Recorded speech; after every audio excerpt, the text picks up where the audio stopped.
On reprend, on est toujours dans Parashat Vaetchanan, mardi. Donc, vous savez que Vaetchanan, c'est la prière de Moshe. Bon, cette prière, elle n'a pas été acceptée pour des raisons particulières, mais en tout cas, à un moment, dans la réponse à la prière, en 5.27,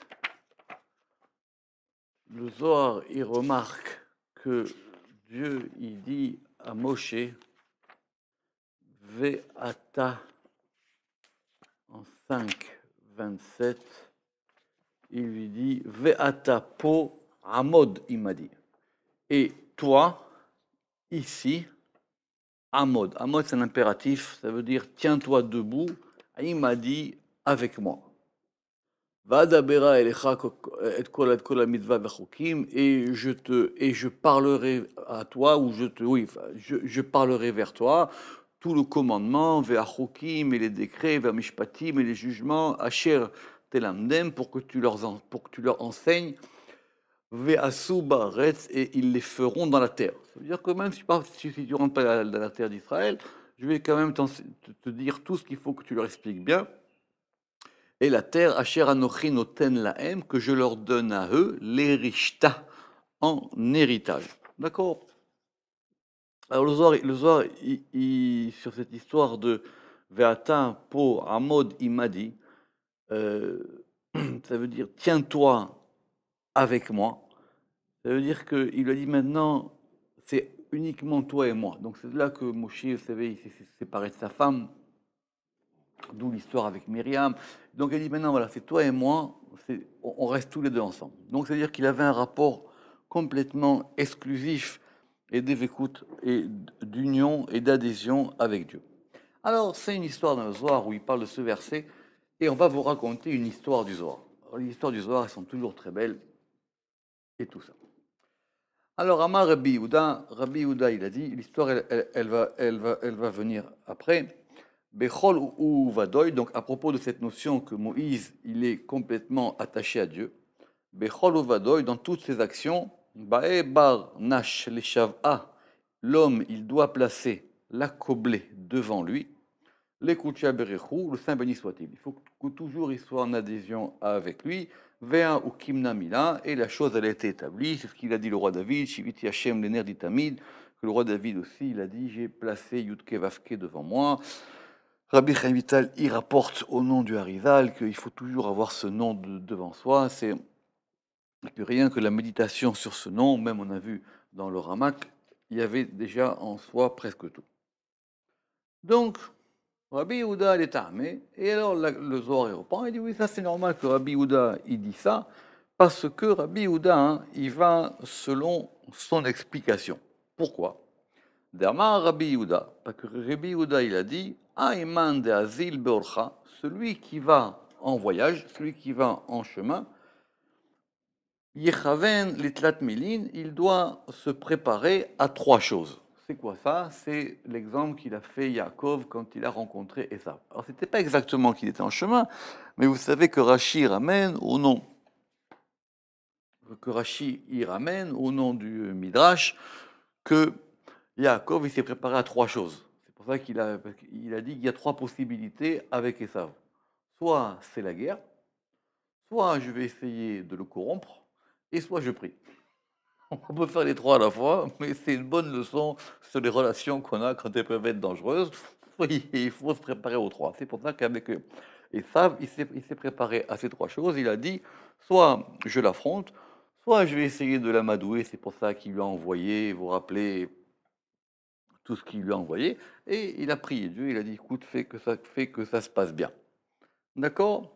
Et donc Rabbi Yehuda, il a dit, alors, il doit se préparer à ces trois choses, mais la plus haute des choses, Ve'ela minehun, seluta. Mais la plus haute des choses, c'est le fait de prier. Parce qu'effectivement, parce que c'est pas le même degré, c'est pas le même rapport qu'on a, comme on l'a expliqué, c'est pas le même rapport qu'on a qu'on a dans la prière que dans les autres rapports avec Dieu. Mais le Zohar dit attention. Bien que la prière soit quelque chose d'important, il a mis plus haut que tout, Il y a plus haut que tout. C'est quoi? Alors là, de quoi on parle? On parle du fait d'aller en chemin. C'est-à-dire quand on sort de chez soi. Quand on sort de chez soi, on est évidemment, on ne sait pas ce qui se passe, on est en milieu extérieur. Et il dit, c'est quoi? Et il y a beaucoup d'histoires du Zohar qui vont parler de ça. C'est-à-dire que c'est très vrai, Otlata, ou trois, des La'an bimile d'Oraita, qui vont parler de paroles de Torah. Pourquoi? Parce que quelqu'un qui voyage seul, il est en danger. Quand on est à deux, c'est mieux. Quand on est à trois, c'est encore mieux. Mais si ces gens-là, pendant qu'ils sont en voyage, ils s'occupent de Torah, alors ça, hein, c'est plus haut que tout. Deha la mistafé. Parce que ainsi, ils ne craignent rien. Pourquoi? Begin des shrinta ishtatfa ba'dayu. Parce que la shechina, parce que la demeure divine, elle s'associe à eux. D'accord?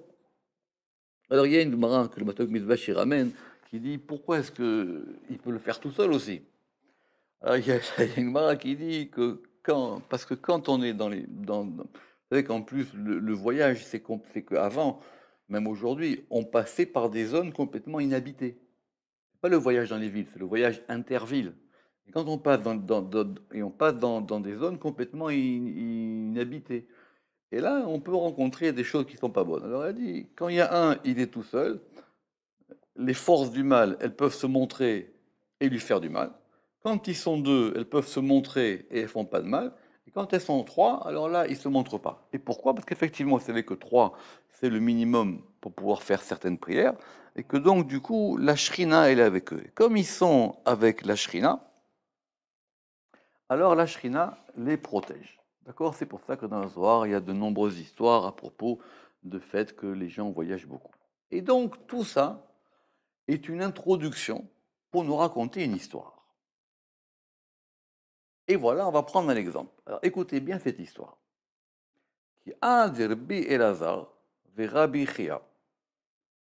C'était que Rabbi Elazar ve Rabbi Chia, Avu Azle Beorcha, ils allaient en chemin. Donc, combien ils étaient? Deux. Donc, ils étaient en chemin tous les deux. D'accord? Amar Rabbi Elazar. Et Rabbi Elazar dit, tu sais quoi, viens, on est en chemin, on va parler d'un verset. Alors, de quoi il s'agit? C'est un verset évidemment compliqué. Normalement, dans la Torah, au chapitre 3, quand on est dans Bereshit, il faut que je vous explique tout ça bien. Quand on est dans le chapitre 3 en Bereshit, normalement on est déjà après la faute de Adam et Ève. D'accord?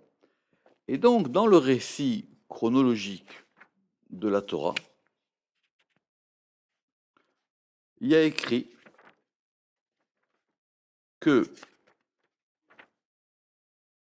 ils ont fauté. Dieu, il a maudit le serpent. Il lui a dit effectivement que tu mangeras la sueur de ton front, etc. à l'homme. Et ça termine par ce verset 21. Ce verset 21, il dit quoi?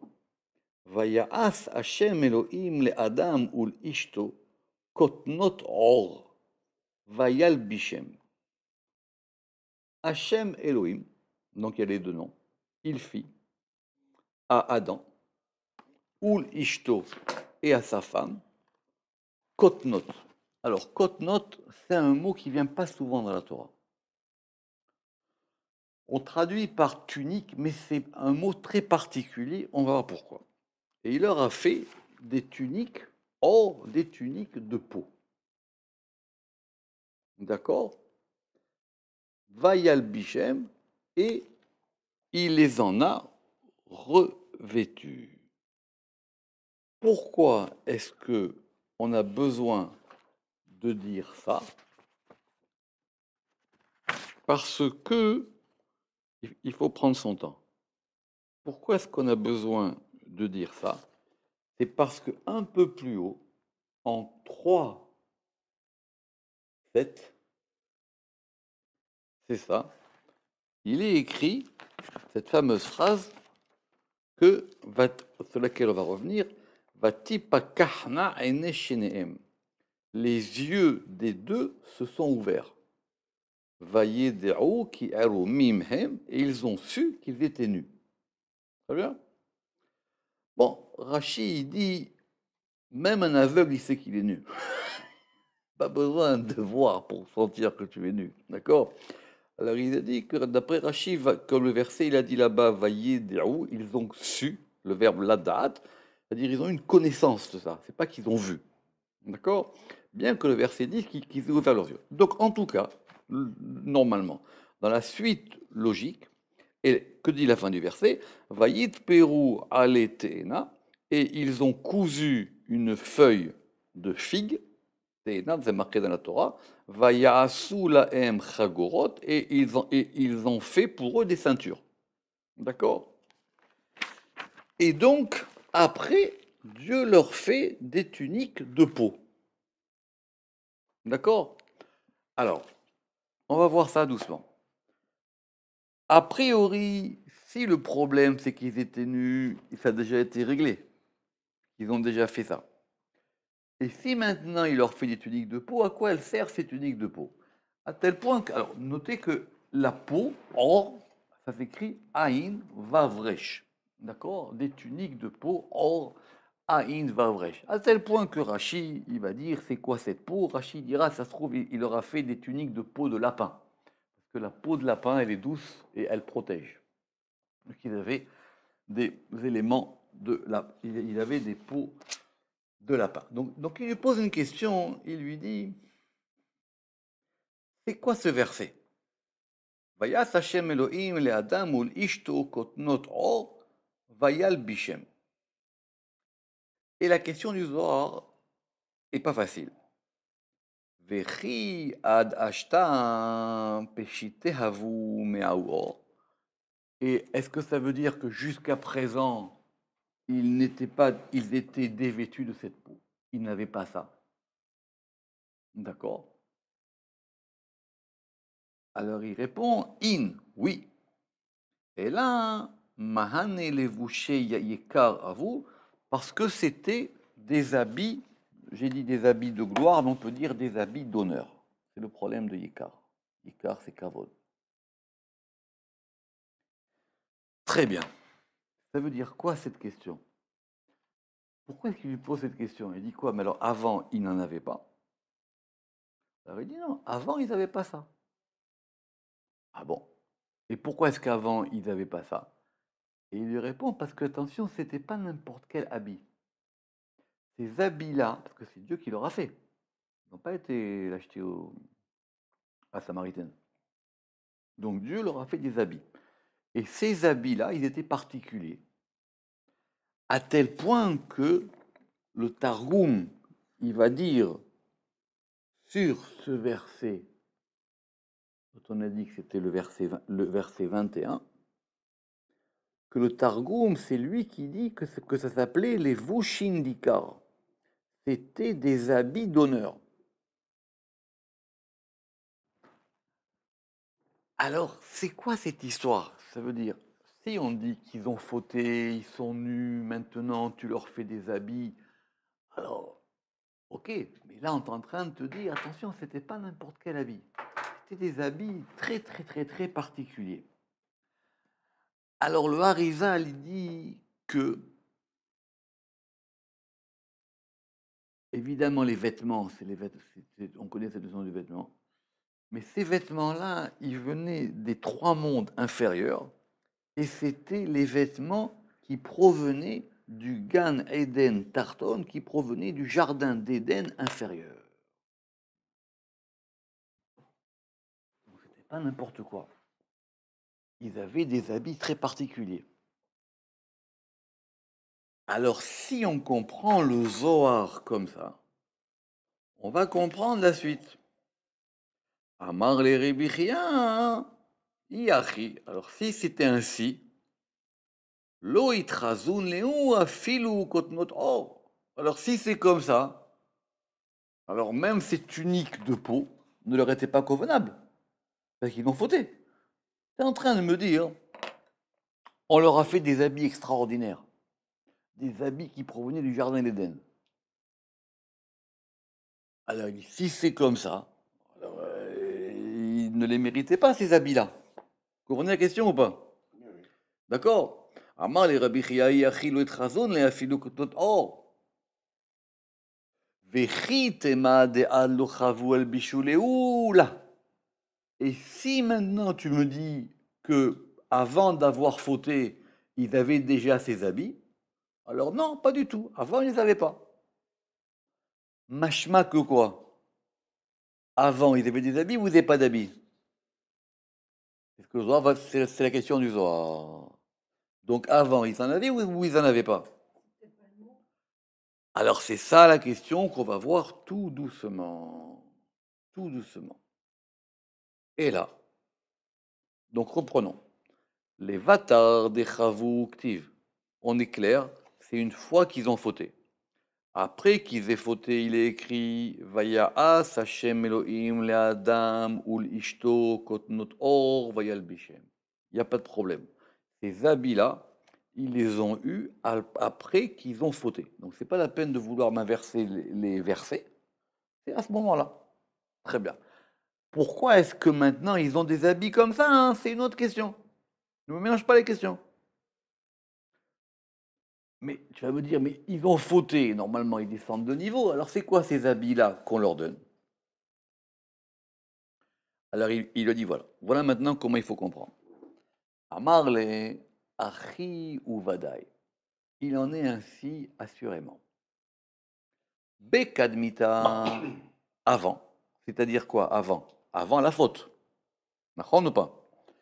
Avoue que Ravna Delela, ils avaient des habits d'un niveau encore plus haut. Ils avaient des habits qui étaient comme le modèle d'en haut.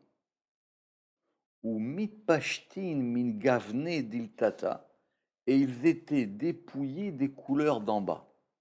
Donc ils avaient des habits qui correspondaient au monde supérieur. Ve'ava nehora dil'ela, et la lumière d'en haut, asrar alayhu, les entourait. Et donc, il y a un midrash connu qui est dans Genèse Rabbin, que dans la Torah de Rabbi Meir, il n'y avait pas marqué Kotnot Or avec un Aïn, mais il y a marqué Kotnot Or avec un Aleph. C'est-à-dire non pas des habits de peau, mais des habits de lumière. Donc ils avaient des habits de lumière, et après la faute, ils ont eu des habits de peau. Mais ces habits de peau n'étaient pas n'importe quel habit. Donc c'est ça qu'il veut lui expliquer. D'accord? Très bien. On relit. Amarle, Achi Uvada, il en est assez assurément. Bekadmita, Vukeravna, Dilela, auparavant, ils étaient comme le modèle d'en haut. Ou Mitpashtan, Milvane Diltata, et ils étaient dépouillés des couleurs d'en bas. Ve'avan, Nehora Dilela, Asrar Alayou, et la lumière d'en haut les entourait. Ou le bâtard des Chavou, et une fois qu'ils ont fauté, après qu'ils eurent fauté, Ader Loun Biravne de Ay Alma, on les a fait revenir. Quoi? Qui c'est il? Les habits. On les a fait revenir aux couleurs de ce monde-ci. Ve'avar minayhu gvane dilela, et les couleurs d'en haut leur furent élevées, leur furent enlevées. Donc ils ont perdu. Alors Rizal, il explique d'où ils venaient ces habits, comment ça fonctionnait ou pas. À partir de ce Zohar, on va dire qu'avant, ils avaient des habits qui correspondaient aux lumières et aux choses d'en haut. Et maintenant, ils ont des habits qui correspondent aux choses, aux éléments d'en bas. Mais comme ils sont encore dans le jardin d'Éden, et comme c'est pas non plus n'importe qui Adam et Ève, on leur a pas acheté un costume à la Samaritaine. D'accord? Et on leur a fait des habits. M'active, et donc on reprend. Le Zohar, il est très, très, très pédagogique ici. Qu'est-ce qu'il est écrit? Vaya'as Hashem Elohim le'adam ulishto kotnot or vayvayel bishem. Donc, et Hashem Elohim, il leur a fait des tuniques de peau, et il les en a habillés Miravna de Ay Alma, du modèle de ce monde-ci. Quelque chose qui correspond au monde-ci. Mais qui correspond à quoi à ce monde-ci? Qui correspond au jardin d'Éden de ce monde-ci. D'accord? Il ramène des commentateurs au nom du Harizal que c'est pas simplement des habits, c'est pas simplement leur habit qui a changé, c'est aussi leur âme. Vous savez qu'il y a aussi les habits d'âme et que même leur neshama, elle s'est diminuée. D'accord? Indépendamment des, euh, de la punition par rapport à la faute. Vous comprenez que la mort et tout ça. Ils ont changé de statut. N'oubliez pas qu'on a dit plusieurs fois que ce statut-là, il n'est pas pour toujours. Parce qu'après, quand on va revenir au Mont Sinaï, on pourra le récupérer. Alors, si c'est comme ça, le Zohar, il dit, mais attention, ce mot de kotnot, on le retrouve dans la Torah. Et on le retrouve où? Tiv, ve'et Aaron, ve'et banav takriv. Quand on va commencer à faire l'inauguration du tabernacle, il y en a les prêtres. Les prêtres, c'est pas n'importe qui. Et donc, Dieu, il a dit à Moshe, Aaron et ses enfants, tu vas les rapprocher du tabernacle, ve'il bashtam kotnot, et tu vas les habiller de tuniques. Et on a le même mot qui revient. Et le Zohar, il dit une chose qu'on n'aurait pas pu comprendre si lui ne le dit pas. Atam keravna delela, acha keravna diltata. Là-bas, comme le modèle d'en haut, et ici, comme le modèle d'en bas. Alors, c'est quoi là-bas, c'est quoi ici? Mais, apparemment, les tuniques que avaient Aaron et ses fils, ils ressemblaient à celles que Adam et Ève, ils ont eues avant la faute. Ça veut dire qu'ils avaient des vêtements qui étaient encore plus hauts que les vêtements d'Adam Arishon avant la faute. D'où on apprend ça? Parce que les tuniques de Aaron et ses enfants, elles s'appellent Atam Kotnot Shesh. Elles s'appellent des tuniques de lin. Et pour Adam et Ève, ça s'appelle Acha Kotnot Or, des tuniques de peau. Alors, vous savez que le lin, c'est pas n'importe quelle matière dans la Torah. D'accord? Alors, il y en a qui ont voulu dire Shesh, c'est le lin, mais Shesh aussi c'est 6. Donc, ça veut dire que ça provient des 6 sphirotes inférieures. Il y en a qui ont voulu dire aussi que le lin, comme c'est en général une matière blanche, le lien c'est lié à Chesed, et donc ça correspondait à Chesed, et c'est pour ça que Aaron, il peut s'habiller en lin. Mais attention, et ça c'est pas facile à comprendre. Ve'afalgav de et bien qu'il en soit ainsi, Shapira de inun levushin sali kalkula, bien que la tunique de Aaron, elle était supérieure à celle d'Adam et Ève avant la faute, c'est quand même supérieur. Pourquoi? Après, on ira les notes. Pourquoi? Parce que d'après le Pshat, qui c'est qui a fait les tuniques de Aaron? Dans le meilleur des cas, c'est Betsalel, c'est Moshe, c'est les gens qui étaient les artisans. Or, qui est-ce qui a fait les tuniques de Adam et Ève? C'est Dieu. Quoi qu'il arrive, il vaut mieux avoir un vêtement fait par Dieu qui correspond à ce monde-ci qu'un vêtement qui est fait par les hommes qui correspond au monde d'en haut. Rabbi Chaim Vital, il dit, c'est la note là, 17, c'est pour ça que dans le verset, il y a marqué Hachem Elohim. Vous savez qu'on aurait pu dire plein de noms divins. Là-bas, il y a marqué Hachem Elohim, que c'est Hachem Elohim qui leur a fait ces vêtements. Donc, c'est pour ça que Zohar se permet de dire que Ve'afalgav dei'u achi. Et bien qu'il en soit ainsi, Shapira de inun levushin, la beauté de ses habits, elle s'élève au-dessus de tout. D'accord? Donc, c'était pas n'importe quel type d'habit. Très bien. Maintenant, je vous avais dit, on va revenir à ce verset 3-7. ils ont quand même, tu me dis que ce sont des habits qui proviennent des mondes d'en haut. Rappelez-vous, est-ce que les habits, c'est les habits physiques, mais c'est aussi les habits de l'âme, parce que l'âme, elle est habillée aussi. C'est ça d'ailleurs la kavana, quand on fait les prières, il y a une prière qui s'appelle Malbish Aromim, qui donne des habits à celui qui est nu. Ça veut dire c'est la manière, c'est le matin ou à Chatzot, quand l'âme, elle va reprendre des nouveaux habits pour reprendre des nouvelles forces. Alors, reprenons. Qu'est-ce qu'il a dit le verset là-bas? Il a dit qu'après la faute, je répète, on ne parle pas des conséquences de la faute et la mort dans le monde et le serpent et tout ça. On parle maintenant par rapport à eux. Qu'est-ce qu'il y a écrit là-bas? Marqué Vati pakachna aene shenehem. Les yeux des deux. Alors, Vati pakachna, c'est pas facile. Le Targum il traduit qu'ils se sont ouverts. D'accord? Mais en hébreu, quelqu'un qui est pikeah, c'est quelqu'un qui est malin. Pikeah, c'est quelqu'un, c'est pas intelligent. D'accord? Ça veut dire, mais c'est lié à une notion de connaissance, on va dire. D'accord? Et les yeux des deux se sont ouverts et ils se sont fait eux-mêmes, vous vous rappelez, avec la feuille de figue, ils se sont fait des ceintures.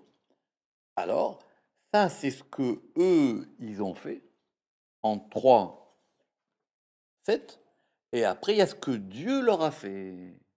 D'accord? Alors, ça veut dire quoi maintenant que leurs yeux se sont ouverts? Dans les bonnes, mauvaises traductions de la Torah, il y a marqué les yeux se sont défiés. Oui. Mais ici, vous allez voir pourquoi est-ce qu'on a besoin de garder Vati Pakahna et Neshenehem. Alors, là, on a des mots difficiles du Zohar et on a deux versions. Première version. Vati Pakahna et Neshenehem betifsa de Ay Alma. Leurs yeux se sont ouverts dans la forme de ce monde-ci. Ça veut dire qu'ils ont commencé à avoir une vision terrestre du monde. Main des là à vous Kodem, ce qu'ils n'étaient pas auparavant. C'est-à-dire ces yeux-là, avant, ils ne voyaient pas ce monde-ci. Pourquoi? Parce qu'avant, des avou mashgichin ou pakrin là. Parce qu'avant, leurs yeux, ils observaient et ils s'ouvraient vers l'en haut. Ils ont changé de vision. Avant, ils voyaient ce qui se passait dans les mondes d'en haut. Ils ne voyaient pas ce monde-ci. Maintenant, ils vont voir qu'est-ce qui se passe dans ce monde-ci. Ils voyaient les mondes supérieurs. L'autre version, entre parenthèses, elle est encore plus forte. À la place de Betifsa, Tifsa, c'est ce qui a donné Tipus, le typos, le type, la forme. Et bien, Ipusha, c'est littéralement la pourriture, mais de la pourriture dans le sens végétal. Vous savez, comme un fruit qui va pourrir. Donc maintenant, ils ont commencé à voir, j'ai traduit par l'altération. L'altération, le pourrissement, la dégradation, peut-être j'aurais pu dire la dégradation. Oui, peut-être la dégradation. La dégradation de ce monde-ci. Madela avoue Kodem, ce que ses yeux n'étaient pas. Donc c'est les yeux qui ont changé. Leurs yeux se sont ouverts à une nouvelle réalité. D'accord?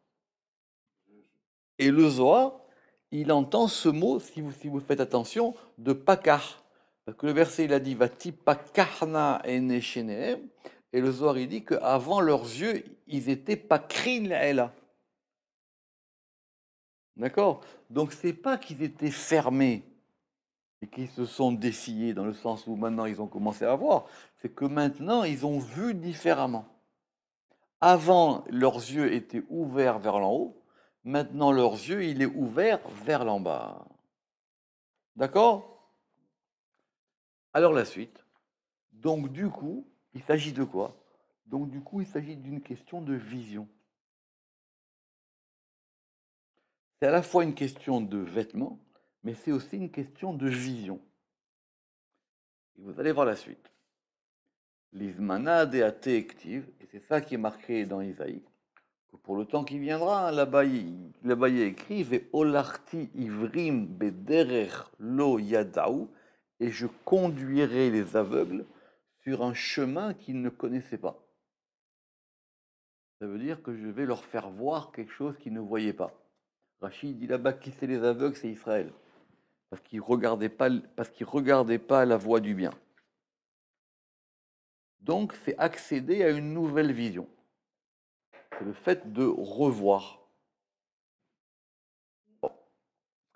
Zamin kucha berichu lafkacha ainin. Et donc on a le même terme. Que le Saint béni soit-il, il va ouvrir les yeux alors, ainin, les yeux des la hakimin, de ceux qui ne sont pas sages. Mashma que quoi? Mashma qu'il y a ceux qui sont sages, alors peut-être qu'eux, ils voient déjà ça. C'est ça la subtilité que le Zohar va nous expliquer maintenant. Et que le Saint béni soit-il, il ouvrira les yeux des non-sages.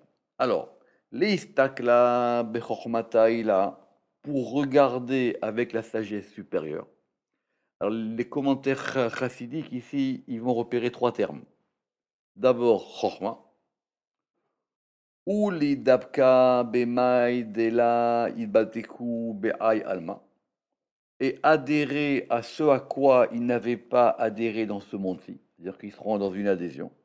Ça, c'est bina. Berin de yandoun les mareoun, afin qu'ils connaissent leur maître, c'est date. Ça fait chabad. Chorma bina date. Zakaïn inun sadikaya. Heureux, c'est juste. Des yiskoun les ay chorma, qui mériteront cette sagesse. Des lav chormata keai chormata, parce qu'il n'y a pas de sagesse comme cette sagesse. Autrement dit, la vision, c'est une sagesse.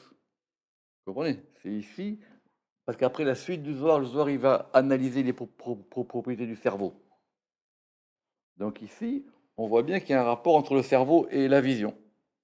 Velav yedia kea yedia. Et il n'y a pas de connaissance comme cette connaissance. Donc là, l'ordre ici, les chorma dat. Velav devekuta kea devkuta. Et pas d'adhésion comme cette adhésion. Et ça, c'est bina. Donc il y aura ce degré de Chabad. Il y aura ce degré qu'on recevra littéralement des nouveaux cerveaux qui nous permettront de voir des choses qu'on ne voit pas. Et c'est ça que nous on voit. D'ailleurs, même il y a une beracha qui s'appelle Pokeach Ivrim. Le fait qu'on ouvre les yeux aux aveugles. Et qu'il faut qu'à un moment on puisse voir des choses là. Mais maintenant, la beauté du Zohar, c'est quoi? C'est qu'on nous a raconté une histoire. D'accord ou pas? Et donc les deux, ils sont quoi? Ils sont en train de parler.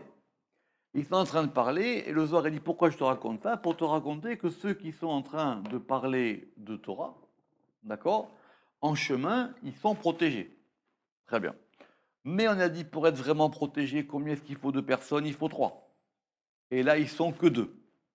Qu'est-ce qu'elle a dit la Gemara plus haut? Elle a dit que quand il y en a 2, les forces du mal, elles se montrent, mais elles ne leur font pas de mal.